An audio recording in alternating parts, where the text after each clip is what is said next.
नमस्कार दर्शक बंधु जय जगन्नाथ आपणकर प्रिय श्रीमाय ममतार अच्छी किसी मजेदार ट्विस्ट आशा करुच्ची आज ही प्रोमोटी आपण मानक निश्चय भल लगे।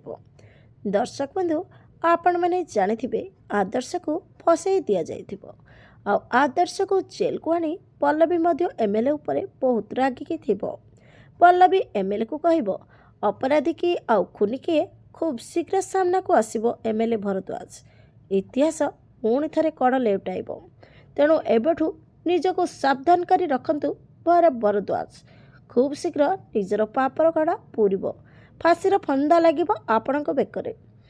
हेले दर्शक बंधु पल्लवी कौन यही भैरव भरद्वाजर असल मुख समस्त सामना को आनीपर कौन निर्दोष रे खलास कर आदर्श को आपण मन को कौन लगुच कमेंट माध्यम जनातु। आज राति 7टार देखंतु आपणकर प्रिय सीरियल माया और ममता।